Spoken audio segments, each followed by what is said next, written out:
All right, good evening. It is November 7th, 2020, 7:26 p.m. Pacific Standard Time here in California.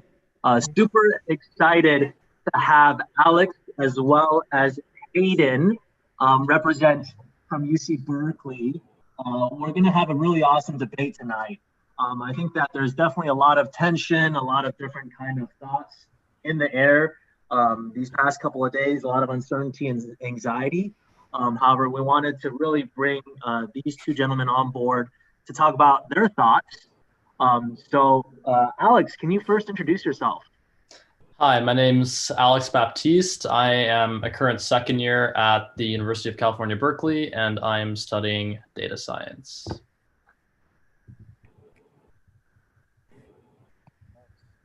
Okay. And what are your thoughts of the election? The election is not over, so let's just see what happens in terms of when electoral votes actually get cast before we make any decisions or premature decisions, should I say. Okay, cool. And then Hayden, can you introduce yourself? Hi, everyone. I'm Hayden. I'm also from UC Berkeley. I'm studying mathematics, and I'm a proud supporter of Joe Biden. Alrighty. I feel it. It's going to get very exciting tonight. So how it's going to work is I'm going to ask the question, and then you'll have 2 minutes to answer, Alex, and then you're going to have 2 minutes to respond, Hayden. And then we'll keep on going, and then let's see how it goes. All right. So the first question we kind of alluded to is, who did you vote for and why? And the time goes to Alex. So I did not vote this election. I did not see any reason to, considering which state I'm in. Notoriously is a state that supports Republican candidates, regardless of who they are. So I didn't vote personally. Looking back at it, maybe I should have, but I have nothing to say about whether I voted because I didn't actually make it to the polls. And when I wanted to get a ballot online, I actually missed the deadline. So I did not get to vote. And then your thoughts of currently what's going on too. My thoughts on what's going on. So, I mean, again, I'm just surprised at a couple of things that have transpired in a couple of key states. So I'm interested in seeing what the courts decide in terms of all of the lawsuits that the Trump campaign has launched in terms of looking at voter fraud and election issues in terms of when ballots can be counted and up until when can they be counted. So let's just take a look at that in the next coming days or worst case scenario weeks to see what happens. Mm-hmm. Okay. And then Hayden, same question for you too. Who did you vote for and why, and what are your thoughts of what's going on right now? Yeah, I voted for Joe Biden. I was very happy to do so because, well, for one, Donald Trump, I pretty much agree with him on every issue, really. I disagree with his stance on America's place in the world. I disagree with him withdrawing from the WHO. I disagree with him weakening our ties with NATO. I disagree with Trump on his immigration policies. I disagree with him about listening to scientists. And when it comes to Joe Biden, well, I'm a lot closer to Joe Biden's political beliefs than Donald Trump's. So that's why I voted for Joe Biden. And my thoughts on the election are I'm very happy with the outcome. It looks like Joe Biden is officially the president-elect. These lawsuits, a lot of them to be frivolous. A lot of them are getting thrown out. I mean, some of them are small victories where he gets more poll watchers or whatever, but the results are conclusive. Joe Biden's going to be the next president. You think so? What are your thoughts, Alex? Your response to that? I don't think we can conclusively state that because at this point, currently, no electoral votes have been cast. And so we do know that there exists faithless electors. And so Trump has numerous ways to the presidency again, to being reelected. I think it's premature to say that Joe Biden is the president-elect. That can't be called. ANP is an external source that calls an election, not the Electoral College. So I don't think that's accurate. But again, if it looks like, right, it looks like, it doesn't mean it is. So there is still time, there's still opportunities for the Trump campaign to navigate themselves into a victory here. Mm-hmm. And then we hear a lot of talk about, fraud, mail-in ballots that have come in after the fact, dead people voting. There's all of these aspects of fraud in Michigan, in Pennsylvania, Wisconsin. What are your thoughts? The time goes to Alex first. So in terms of voter fraud, I think so to address the dead people voting, I'm pretty sure that was debunked. So I'm not going to go into that. There was some sort of issue with someone's dad being the same name as them and the default birth date. So I won't go to that. But in terms of voter fraud, there have been numerous issues of people finding ballots that were filled in but were never opened or counted. Some even in Arizona I've seen, and Arizona is, a battleground state. It is a purple state. So it was a key state that Trump needed to win, and he ended up losing. The fact that Republican poll watchers were denied access in, I think, Philly or Pittsburgh, I can't remember now. Just a lot of things that seem off that I can't conclusively say was fraud, but should be looked at by election officials. And I'm glad the Trump campaign is launching lawsuits to ensure the safety and security of our U.S. election for 2020. Do you think, follow-up question to that, do you think our democracy is at stake? Is it proof that, Sorry, afraid I can't hear you there. I can't hear anything you're saying. Can you hear me now? No.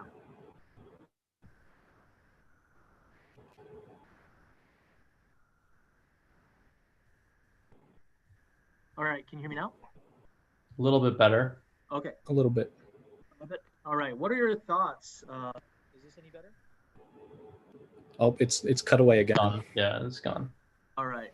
So how about now? You can hear it? Okay.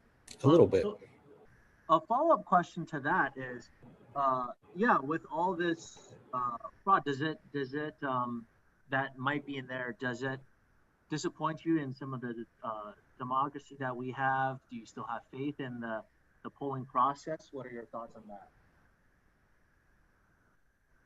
My question? Yes. Yeah. A follow-up question. Yep. Okay.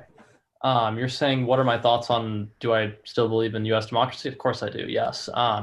This is just a pretty contentious election. A lot of people really, are saying this is the most important election of your lifetime. And I honestly don't think that's true. So it's just a little bizarre, but I think it's just individuals who have decided to take it upon themselves to spread their own personal belief in trying to manipulate or influence the election.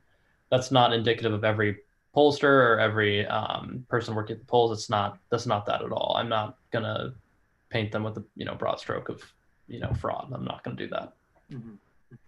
Fair. And then Hayden, this question goes back to you. What are your thoughts of there's accusations of voter fraud and things going on in the polling process? Right. And that's what it is. It's just accusations. Donald Trump has produced zero evidence of voter fraud. He's just wagged his finger and cried about it, but he hasn't actually produced any evidence. I'm very confident in the security of our elections. There's poll watchers. There are cameras like live streaming them, counting the vote. As for mail-in ballots, every voter has a unique ID. Every registered voter has a unique ID, and they have a signature that has to match. And if you vote twice, that the system flags it, and it's all very, very secure. I really don't see any evidence of voter fraud. I just see one man who is not taking defeat gracefully. Okay. Alex, any response to that? I think that when we're saying voter fraud, I think voter fraud is even including that saying the ballots can be counted up until November 20th. That just doesn't make any sense. Election is on November 3rd. All counting, all ballots should be in by November 3rd, and that should be it. Also, we shouldn't be opening up ballots before the election day and counting them. That's not appropriate. That should be done, right? That should be done at the time that the election closes. That's why we see that election times close by like time zone, and then that way we don't influence the election entirely, because then people will just not go to the polls, right? So insider information can be spread that way to people who've been counting votes, who know, oh, okay, in this, very key county, there's no point in voting Republican because, there's a lot of already Democratic votes here. So that, in terms of me, that is fraudulent, because that's misinformation. That's information that people don't need to have before they cast their vote. So that's where I see something as potentially fraudulent. And Hayden, your response? Well, I disagree that is fraudulent. I'd say that when it comes to counting votes, every single ballot that was cast legally, that was cast following the rules that the state set, should be counted. I mean, I don't think we've ever had an election where all votes have been counted on election day. I know that in the state of California, it takes us sometimes weeks to process all the votes because we have provisional ballots, we have mail-in ballots that take a long time to process. And so I don't think in the history of this nation, we have ever counted every single vote on election day. And I think that as long as the vote was cast within the rules that each state gets to set, then it's a legal vote. It's not fraudulent if it's following the rules that the state set up.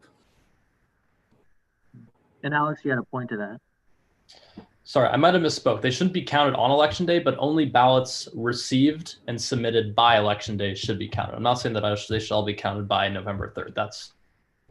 That is ludicrous. Sorry, I might have misspoken there.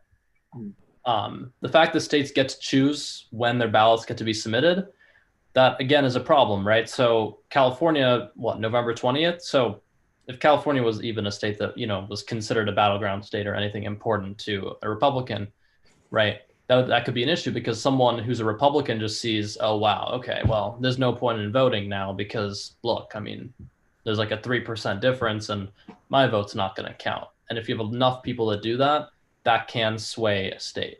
So that's not appropriate, because when the reporting comes out that California is, 78% reported and, it's 90% Trump, then fine. But in different states, that could set a bad precedent. And that, I think, is fraudulent, because people should cast their vote regardless of what the outcome looks like, because that can remove votes from both parties. I'm not saying it's just the Republicans. That could be for the Democratic Party too in the South, right?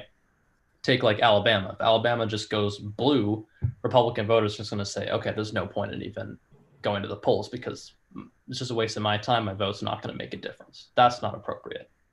That should not be allowed. Okay. And then the last segment goes to Hayden because Alex started first. Anything that you want to close up on that as well? Yeah, I'd like to say that what Alex is saying is not true. Even though they accept ballots this time, I think it's extended because of COVID-19 and the slowdown with the mail. You have to submit your ballot before election day for it to be counted. There is no voting going on right now. You have to vote before election day. It has to be postmarked before election day for them to count it. The only thing that is happening later on is counting votes that were already submitted. I don't think in any state they release results early. I believe that they always wait until the polls close to release those results. So really, no one has an edge in knowing how the vote is going before the polls close and before everybody has filled out their ballot legally. Okay. All right. So currently there's no questions. Then we're going to move on to the next one. Of media this time around, there's been people have said that it's played too big of a role in this election. They've said that on the left that there's been news about Hunter Biden. He's been working with China, with Ukraine, and there's a lot of different organizations that he's worked with. And now Joe Biden is compromised, and how come media has not covered that? And on the other side, it's the same. There's too much coverage of that. So the time I'm going to start with Hayden. Mm-hmm. Okay. Well, on the Hunter Biden thing, I'd say that there's no real evidence of any of that wrongdoing. I believe that there is a Republican-led committee which investigated Joe Biden's activities in the Ukraine while he was vice president, and they concluded that Joe Biden committed no fraud. And if the Republicans found it, they would have told us. So I'd say that's why the media isn't covering it, because really there's nothing to cover. Hunter Biden is not running for president. Joe Biden is for president. And as far as I can see, Joe Biden, there's no evidence of him doing anything wrong. And on the other hand, there is evidence of Donald Trump. Yes, we'll get to that later. Mm-hmm. Okay. Alex, your response? Absolutely unequivocally agree with Hayden here. There's absolutely no evidence that Hunter Biden was wrapped up in anything problematic. And again, the focus should not be on him. The focus was not on Donald Jr. and not on Eric. Why is it on Hunter Biden? Also, I think the Kremlin even released a statement saying that he made money in Russia and that was it. And that's fair. That's completely okay. So when Putin and the Kremlin, who is very aligned with Trump, says something in favor of Biden, then we probably know that there's nothing going on, because Putin does have a good friendship with Trump and would like to see him in office again. So I think the whole Hunter Biden thing was just a bad attempt at smearing Joe Biden, and it just kind of fell short. And I'm glad the media didn't put any importance on it, because it really had no bearing on the election. Mm-hmm. Okay, great. So it sounds like you both are aligned to that. Alex, did you have any response to that? To what? Or sorry, Hayden, any response to that? Well, I'm glad we agree. That's my response. Okay. And then the last minute, if you choose to use up your time, Alex, any thoughts, or you both agree? I mean, I agree. What Hayden said is absolutely correct. I mean, we shouldn't be focusing on that. It should be on the candidates, not their immediate family. And I don't know, the candidates, morals and ethics should be in question, not their children. Okay, perfect. The next one, we have a question coming in is, the time's going to go to Alex again. President Trump's response to COVID. What are your thoughts? I mean, this is a tough question. When faced with something so difficult, saying whether he did it bad or did it wrong in hindsight is not fair. I mean, the situation that he was given, the cards that he was dealt, definitely were just terrible, right? And it's a real shame that so many people have lost their lives in America. And I think there are numerous things that the Republican establishment could have done and Trump could have done. I commend him on closing the borders. Absolutely. I know that might sound xenophobic, but I think that was important. Even Dr. Fauci said that was important. So I'm glad he did that. That might have been the one correct thing that he did. After that, the anti-masking thing, that was poorly executed. I understand where he was trying to come from a policy and a campaign standpoint of freedoms, but the safety of the American people need to come first. And I think he knew full well the dangers of this pandemic. And I think the handling after closing the borders has been less than adequate. And to clarify, closing the borders as in initially he closed the borders to China, correct? To China, and then extend it to, I think, Europe and other Asian countries. Okay. And then the time goes to Hayden. Your response to what Alex? Yeah, I think Donald Trump really messed up with his coronavirus response. He has been spending this time downplaying the virus. I remember back in March, he told me that the beautiful month of April would come and make the virus go away because of heat. I distinctly remember that. Even since March, he's been telling me that a vaccine is coming so soon, I wouldn't believe it. He's been downplaying this virus since the beginning, and he's been undermining his scientists. He's in a feud with Dr. Fauci right now. He threatened to fire him at one of his rallies very recent. And when it comes to the whole mask thing, he hasn't been wearing masks. He's telling his supporters, you don't need to wear a mask. And it's just like, you're the president of the United States. And if you are people, you don't need to wear a mask, they're not going to wear a mask. These people really trust you and what you say. And I don't like how he has used his position of leadership to set a bad example. All right. And Alex, response to that? Absolutely agree.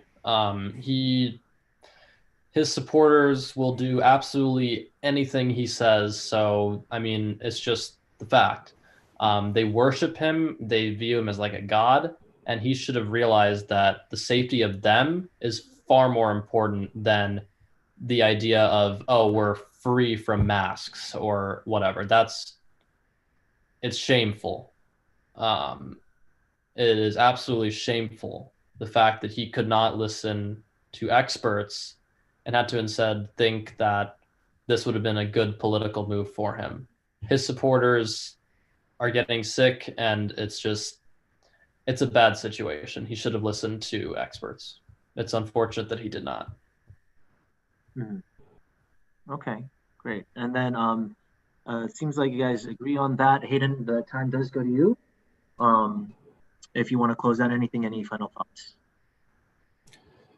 Well, I know I'll say this. I know that Joe Biden, when he takes office, coronavirus is a response that has to happen at the local level, and that I don't know how much power the president has in doing it, but I do know that Joe Biden is setting a good example for the country, and he is taking this virus seriously, and I guess I appreciate that in a candidate. Okay, great. There is another question that we have coming in too. I think it's in response to Alex's question. In regards to Trump supporters worshiping him as a god, does that contribute to the spread of racism and division in the country? Your thoughts on that? No. I don't think so. No. Okay. Trump is not racist. Trump has done a lot for minorities, for African Americans. I do not think that Trump is openly racist. I think his policies have benefited minorities. I don't think there have been any policies that has specifically targeted a certain group of people in a malicious manner. So no, I do not think that leads to more people becoming racist. He might have given them more of a voice for the alt-right. That might be the case. So like the rise of, the Proud Boys. I can't say that he hasn't, but I don't think that Trump is spreading racially charged or racist sentiment across this country. I just feel that that's the case. I mean, I think it's important to be able to say that illegal immigrants don't belong in our country. I feel like that, and I think he's given voice to conservatives that way, to be able to voice just basic things that the Democrats would jump on you and say, oh, that's extremely xenophobic and racist and, hateful. So I think maybe that has happened. Mm-hmm. All right. Time goes to Hayden.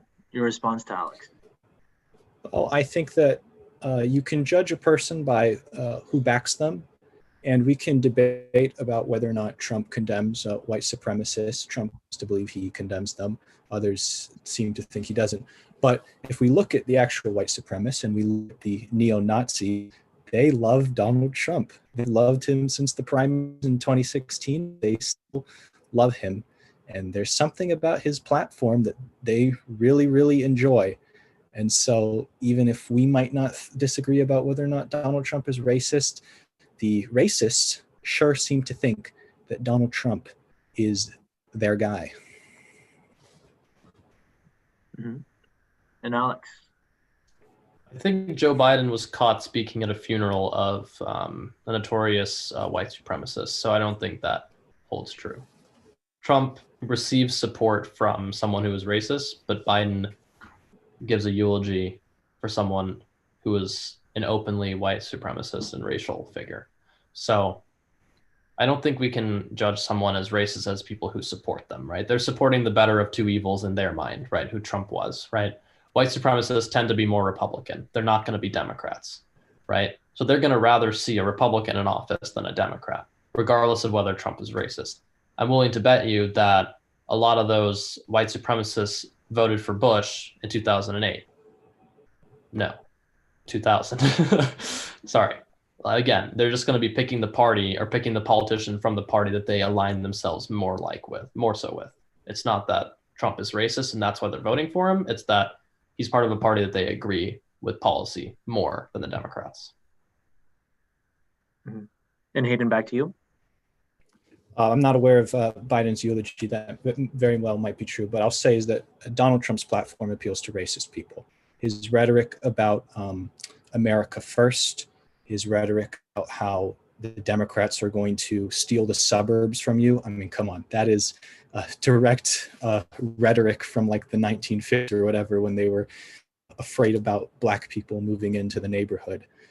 Donald Trump he started out his campaign saying when Mexico sends their people, they're not sending their best, they're sending criminals, they're sending drugs, they're sending rapists. I mean, all these things he is saying are just very, very, they sound very appealing to white supremacists and neo-Nazis. And I think that that's why they like him. It's not because they agree with him on, like economic policy. They agree with him on his racial platforms. Okay. And Alex? Regarding the comment about the illegal immigrants coming from Mexico, I think that it might not have been worded the most correctly. He seemed to indicate that a majority of illegal immigrants from Mexico were rapists or drug, dealers, or, just as he called them, bad hombres. But the issue is not that he doesn't appeal to those people. He's saying something that is true. We have data, we have the statistics to show that illegal immigrants are incarcerated for rape, for murder, for theft, for drug possession charges, for drug paraphernalia charges. They have been. So that statement in and of itself is entirely correct. Mexico's illegal immigrants have been part of those categories that he described. Now, he might have worded it in such a way that it came off as a majority, but I still don't think that defines his platform and doesn't define how his supporters view him, right? Again, I'm going to go back. These white supremacists are not going to be voting for Elizabeth Warren. They're not going to be voting for, AOC. They're not going to be voting for Kamala Harris. They're going to be voting for someone who they see is more aligned with what they want running their country. So Trump, yes, he is a white male. So that is who they're going to vote for. That does not mean that Trump is racist, and that's why they're voting for him. They themselves are racist. That does not make the candidate they support racist. Okay. And Hayden? I think one thing we can look at is Donald Trump himself has he refuses to acknowledge systematic racism. He denounces Black Lives Matter. He said that in the presidential debates, I denounce Black Lives Matter. Back in the 90s with the Central Park Five, he put out a full-page ad in the newspaper calling for their execution.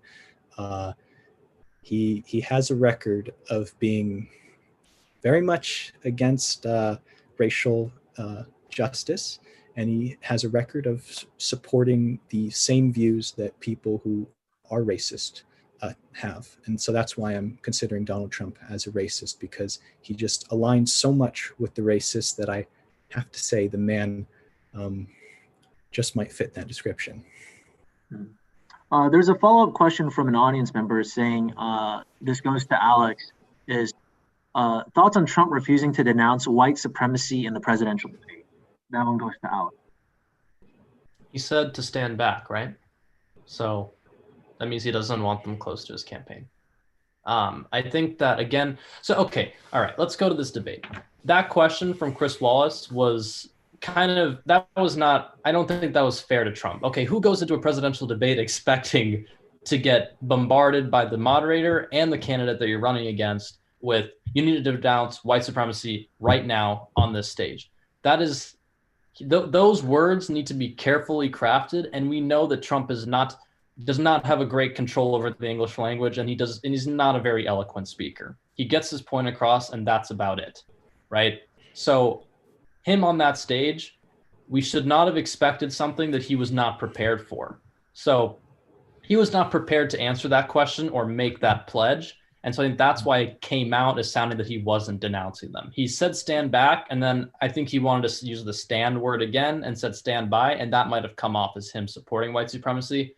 I think that was just more a breakdown in his control over language than anything else. I don't think that was him refusing to denounce white supremacy. Mm-hmm. And Hayden, do you have a response to that? Say it's not that hard to denounce white supremacy, even if it is a question posed to you on the fly. I think that for most rational Americans, you could ask them that question randomly, and they would be able to say, yes, I denounce white supremacy. Again, we can take that comment, that's the stand back, stand by comment. Right after the debate, the Proud Boys got very excited from that comment, and they started rallying behind it. So even if the president did not have the intention of garnering support from the white supremacists, he just did it in that debate yet again. Yet one of the many times that Donald Trump has just somehow magically got the white supremacist vote. Okay. And back to Alex. Okay. I agree with you, it's not difficult to denounce white supremacy. But if we look back at how the question was worded, it was, will you denounce white supremacy? And then without even letting him continue or even process the question, he was asking about the Proud Boys, and then Biden, was, next to him also chit-chatting about the same thing, right?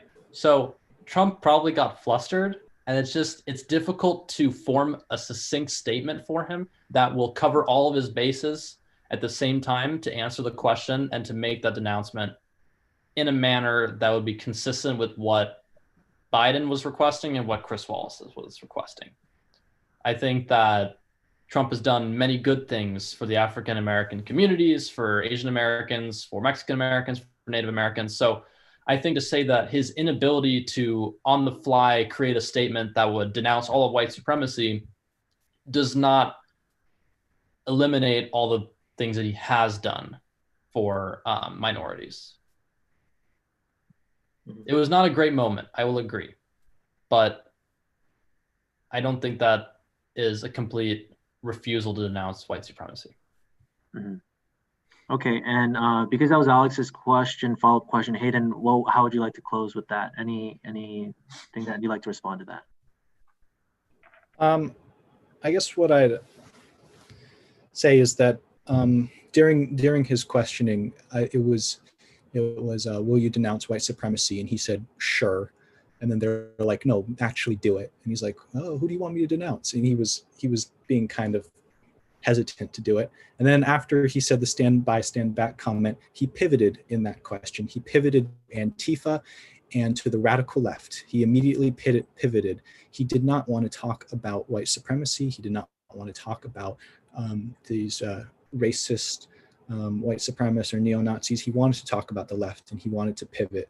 And I thought that was very concerning, that the president cannot take the time to address this serious issue, and instead he's got to start blaming the left. All right, thank you very much. And then on the note of racism, there's two questions that we'll start with Alex again. Is what are the statistics for illegal immigrants being more of rapists, drug dealers, and whatnot?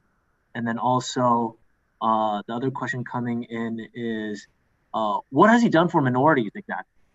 Two loaded questions. You can answer them in that one. Okay. In this segment. Okay, so the first one, I never said most of them are. I said that some of them were, and that is an accurate statement. So I'm not going to give that question any more time because that is a correct statement. I'm not going to pull up statistics for you and show them on a piece of paper. I don't have that for you. That can be found through any credible resource. Census Bureau information, you can find that all there, and it will be there, I promise you. Okay, the next question was, what has he done for immigrants? So Trump has overall decreased unemployment within minority groups. So that is important because decreasing unemployment gets them out of situations that would be otherwise known as a vicious cycle, right? People who are being recruited into gangs because they don't have good jobs, they're not living in good areas, lowering that unemployment rate within those communities is bringing people out of that state and bringing them into a place where they can themselves improve themselves and get out of that system that was controlling them. I think also his support of ending race-based admissions is good. He even stated something on the Proposition 16 in California, how that was not good. And it looks like the proposition did not pass in California. That was a measure that would have essentially let state schools impose affirmative action. And that hurts some minorities, but then it hurts others. So Asian Americans would have been disproportionately advantaged compared to African Americans, Mexicans, and that's the same issue that we see at the Harvard lawsuit. I think there's also a Yale lawsuit. So a lot of these colleges are getting in trouble, and he's been key in voicing his concern for affirmative action. Okay, thank you. Back to Hayden. Yeah, I think that my big criticism of Donald Trump is that he doesn't seem to acknowledge that there is a problem in our society when it comes to racial injustice. He doesn't seem to think that Black Lives Matters has a point. He seems to think that they have no point. His running mate, Mike Pence, I remember in the vice presidential debate, said that systematic racism is not a thing. I remember Donald Trump, when asked that question in the first presidential debate, just completely ignored it. And I think that that's my big issue with them, is that they're not taking racial injustice seriously. And I know that Joe Biden is, and that's why I'm proud to support him. Also, when it comes to his immigration policy, I have to disagree with how he has made it next to impossible to seek asylum in the United States. I have to disagree with how he's mandatory separating of parents and children at the border. I think they ended that program after enough outlash, though. But there's a lot of direct racial problems that Donald Trump is refusing to address, and I just wish that he did. Okay, back to Alex. Okay. So I agree on certain topics. The separating of children and mothers at the border is unacceptable, and the fact that they lost a lot of them was also a total travesty. So that definitely I agree. Not a good look. You talked about asylum seekers. Well, I'm glad we don't have asylum seekers right now because of COVID. So it looks like it was kind of a benefit and, blessing in disguise. Then you said something at the beginning. Can you repeat what you said? I was not. Sorry. I said that his running mate has refused to admit that systematic racism is a thing, and I don't think Donald Trump has admitted it either. Can you give me any clear example of systemic racism? For example, like how African Americans are treated with the police. They are racially profiled. They are stopped in the middle of broad daylight if they are seen with like a fancy car or something. They're stopped and asked for their ID and saying, "Oh, what are you doing here?" Okay. I'll look for statistics on that. If that is true, then I agree. Yeah, that's inappropriate. I also think that taking that to the extreme of raiding malls, destroying small businesses, that's not a good look either. So I think that we need to find a balance on how to counteract what people claim on the left as systemic racism. I think that police should be supported no matter what. They're risking their lives to protect us. I think maybe more training, maybe racially, race training, not to, overuse that term, but, to get some sort of extra education on how to deal with situations that could escalate, de-escalation tactics, less use of force situation. I think that could be good, but the whole idea of defunding the police to counteract systemic racism is insanity. We need police to enforce laws so that crimes have a negative aspect to it. I don't want to just abolish that, because then you go into the situation of, we should abolish prisons. And so it's just a bad slope that we go down, I think. at that point. Okay, and Hayden, your response to that? I'd say, yeah, I think that's a good response by Alex. I like what he said. That, yeah, obviously we need some sort of police reform. And, I don't quite know what they mean by defund the police. I haven't quite paid attention to exactly what their proposal is. But yes, the police are a necessary law enforcement. We need law enforcement, but I would just like to see some sort of change, some sort of reform there, because it's just horrible what's happening out there right now. And yeah. Mm-hmm. Can you clarify about what do you mean what's going on out there right now? Well, like, I don't like the fact that people are treated differently because of the color of their skin. And the fact that that's still going on in America in 2020 is horrible. Growing up, they used to tell us that, oh, that stuff belonged in the Jim Crow days. Now everything's good, but it's not. It's still a problem, and I wish it wasn't. Mm-hmm. Okay. And then a question thrown into on that same topic from an audience member. Thoughts on police brutality? And that's a general question. I'll let you go with it, Alex. Do you think that there's a lot of police brutality out there? I think that's, if we look at the number of police stops versus the number of police stops that become brutal, I think the numbers are not egregious. Now, certain things have transpired that have resulted in the increased support for something like Black Lives Matter. So that tells me that maybe that police brutality is a problem. Again, that's why I'm saying de-escalation tactics and less use of force training is going to be key to reducing that, regardless of race, right? Because police brutality can happen to any race. It's not just African Americans, right? So I think that's the only thing we can really do to combat that, because we can't get rid of people who we don't like. When police get interviews for new officers or lieutenants, or I forgot what they're called, deputies, sorry, they don't have a good idea of how aggressive this person's going to be in a situation. So we can't weed people out that way. So we need to incorporate training in such a way that would reduce a policeman's or woman's inclination to use force or to escalate things, and try and teach them ways to calm the situation down, get it under control, and then do their job to the best of their ability, which is enforcing the law. That, I think, is the only way we can truly reduce police brutality in the United States. There's no other feasible way that I can think of besides for continual support of our police, but increased training in certain areas that would help those situations. Okay. And then to close off, Hayden, if you can close us off, if you have any response to that. I definitely think that police brutality is a problem. We see it on video all the time. It seems, I remember there's always new footage of police overstepping their use of force. It's been a problem for decades. You could go back to the 90s with Rodney King. You could go back before that with them suppressing Black people trying to vote in the South. And it's just like, wow, there's so much footage of this going on.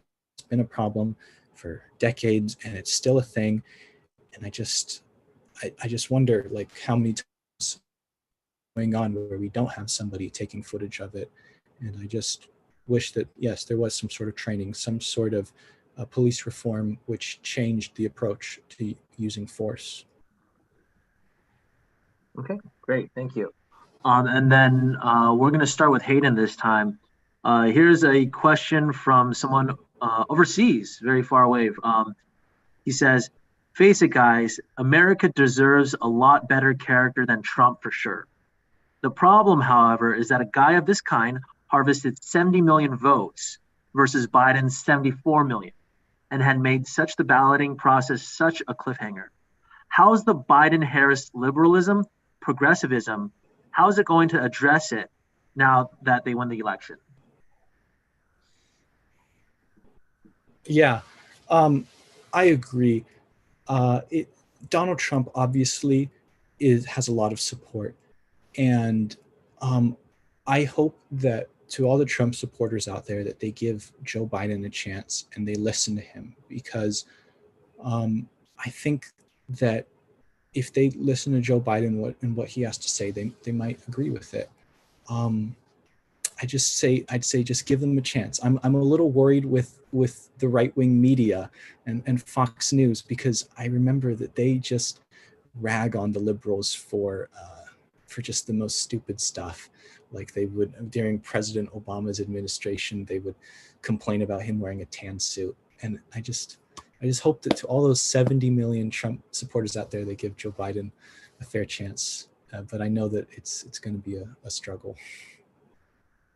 Okay, Alex? Yeah, I agree. Again, the election is not over, so I will not state that, now that it is over, because it isn't. We still have to wait for faithless electors and situations and lawsuits. So I will accept the results of the election, assuming that everything is squeaky clean. I will.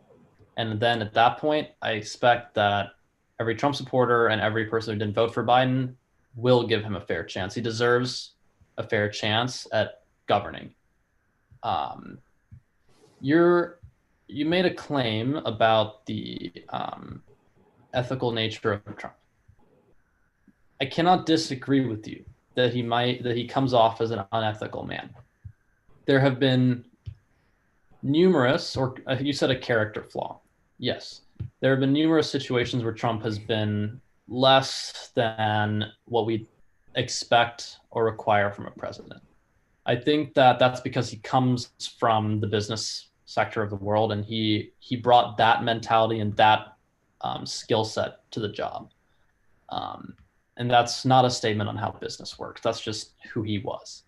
And so I think that you're right. Maybe his character is not something that is worthy of the highest office in this nation. But we cannot deny that numerous positive results have been a result of him being in office. So it is a character issue, yes, but you can look past character if there has been improvement, and there has been. And so that's how I have to look at it. I can't look at it as being a complete waste of 4 years. That would be a pretty negative mindset. Okay, and back to Hayden. Yeah, Donald Trump's, it is concerning that 70 million people saw the actions of Donald Trump over the past 4 years, and they agreed. They said, yes, I want 4 more years of that. I think that maybe they are thinking like Alex, and they're thinking, well, the ends justify the means.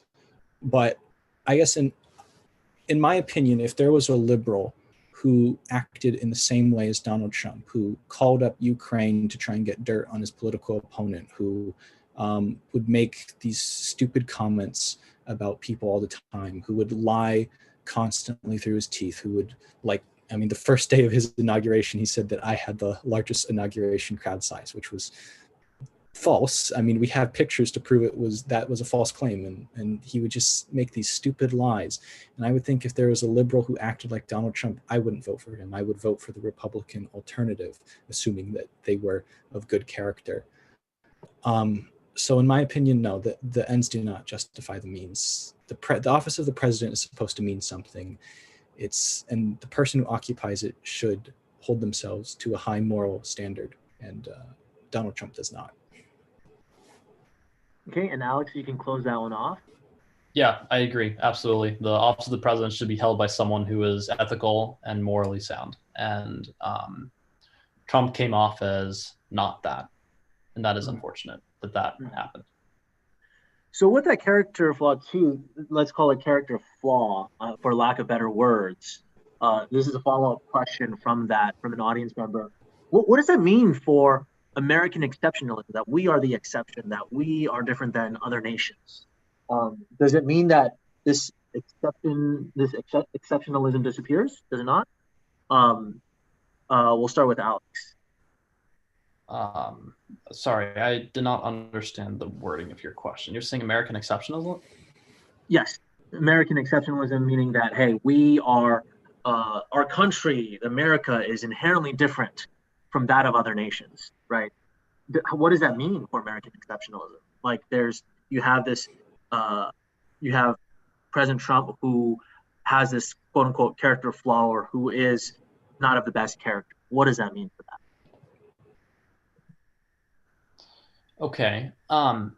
The office of the president is occupied for 4 years per term. So for 4 years, we're regarded as a nation that might not be morally sound, but that doesn't last, right? A president is removed and its people are then represented by a new president.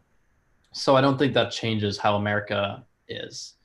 America has its constitution, has its rights. We have exceptional rights here, and that is something that will never change, or hopefully will never change. And so that is American exceptionalism, not who the president is. That's not what defines it. The people define it, and the rights of the people define it, and the people defending those rights are the ones who define what you're saying. It's not Trump. He may have dinged it a little bit, dinged our reputation, but that's not redefining how the U.S. is as a whole. That's not. I don't think that's the case. Okay, and back to you, Hayden. Yeah, I think that Donald Trump has ruined America's standing in the world, actually. I think that under Obama, we were leaders of the world. We were a country that other countries looked at. And under Trump, he has isolated us. He has severed ties with the WHO. Hopefully Biden will put us back in that. He's brought us out of the Paris Climate Accords. He's tried to stronghand our allies in NATO by telling them, you better pay more money or else. He's kind of just made America, he's tried to bully other nations, just like how he tries to bully people in his own personal life. And it's not working. I mean, the rest of the world, they look at America under Trump and they laugh at us and they're somewhat scared of us, but we're no longer the leaders that we were 4 years ago. And that I hope that Joe Biden is going to put us back in the spotlight of the world and put us back as a country that other countries look at and say, wow, that's a country. Mm-hmm. Okay. Follow-up question to that. I know on behalf of Hayden, from one of our followers, Hayden, you were saying that Joe Biden will bring us back. This question does go to Alex. So do you think that Trump is just a little glitch in the process, a glitch in the road? No, I don't think so. Actually, let me respond to one thing that Hayden said. Mm-hmm. Trump expects loyalty, perfection, and execution from the people around him. And so if they're not able to deliver that, yes, he's not going to tolerate it. And he expects the same thing back from his allies. And so when the U.S. is contributing more to the defense of European nations than European nations itself, we inherently have a problem. The U.S. needs to be fairly compensated for what they do, right? So we're part of that agreement. We're part of that organization, means that we should be giving our fair share, not more than our fair share. That's not who we are.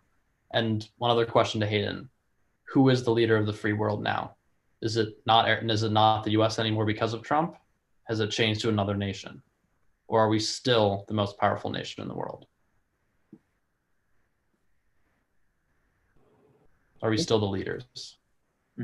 Back to Hayden. Well, right now, I'd say our position in the world has weakened. Are we the leaders of the free world? I mean, I'd like to say yes, but I know that other nations do not think highly of us anymore, and they think of us as a joke. I mean, maybe they still respect us because of our power, our economic power. We do have the world's largest economy, I believe. I think China might be closing in on that. They might disagree with my statement there. But I know that the character of the president matters, and President Trump is not respected by world leaders. The rest of the country does not respect us. And so it's just if your president isn't respected, you're not really a leader. I mean, sure, you might have power and sure they might still talk to you because they have to, but if they're not respecting us, I can't really call ourselves leaders. Okay. And then on top of Hayden's question, response, Alex, still that same question. Was Trump just, a bug in the program, a glitch in the process, and a bump in the road? Response to that comment. I don't think so. Now, granted, I would have much rather had a different Republican in office. Almost any other Republican, to be honest with you. I think there were numerous excellent candidates who would have easily defeated Hillary Clinton in 2016, Jeb Bush, John Kasich, even Ted Cruz. It's a shame that Paul Ryan was not able to run at that time. He was, I think, the House Speaker. So, yes, I would have liked a different Republican, but that does not mean that Trump was a glitch in the road. Trump has played a major role in how the U.S. looks today and has done numerous good things for this country. So he is not a glitch in the road. Had he done nothing, then yes, maybe. But he has succeeded in many things that he has tried. So I don't think he's a glitch in the road. No. Okay. And then the last follow-up question from another audience member is, how has Trump made the U.S. look better these past 4 years? First to Hayden, and then we'll let Alex close on that. I don't think he's made the U.S. look better. He's made us look worse. I mean, he's divided this country, or maybe our country was already divided before Trump. But I mean, no, he's made us look worse. Again, he's withdrawn us from the WHO, and I'm repeating that statement a lot because it's just confusing. Why would you withdraw a country from that during a global pandemic?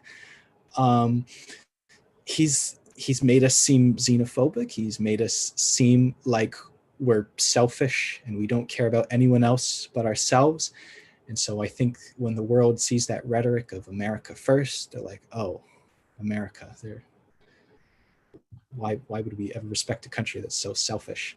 And so no, I don't think that Donald Trump has improved our standing at all. He's made it worse. Okay. And Alex, to close on that. Yeah, Trump has not improved our standing or the way we look in the free world. Absolutely not. I agree with Hayden on that. Now, Hayden did say that he makes us look worse. I don't know if that's true, but I will say that he has not made us look better. That is for certain.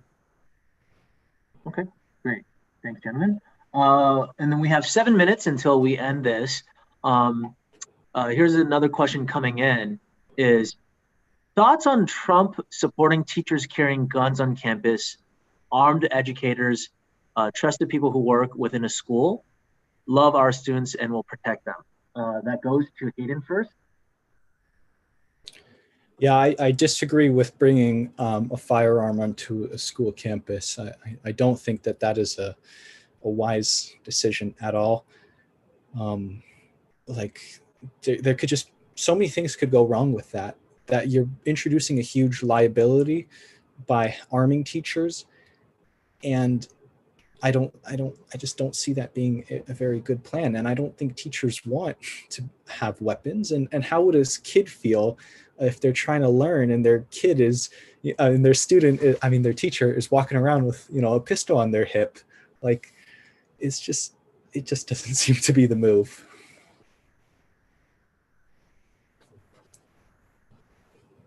And then back to Alex. Yeah, I don't think having teachers packing heat in the classroom is like I don't, that makes no sense, because the amount of risk that brings into a classroom is just unsurmountable. I mean, it's unbelievable. No, that's a disastrous policy. First of all, teachers, they probably don't even know how to use a gun, so they have to go through gun training, and then who knows how effective that is. And so we know the statistics of people who have guns in their own home for their own self-defense, and most end up hurting themselves because they don't know how to properly operate a firearm. And that'd be no different for a teacher, except this time there's 30 rowdy students in a classroom who, might think it'd be funny to take control of that gun, and then that situation could become, a bloodbath.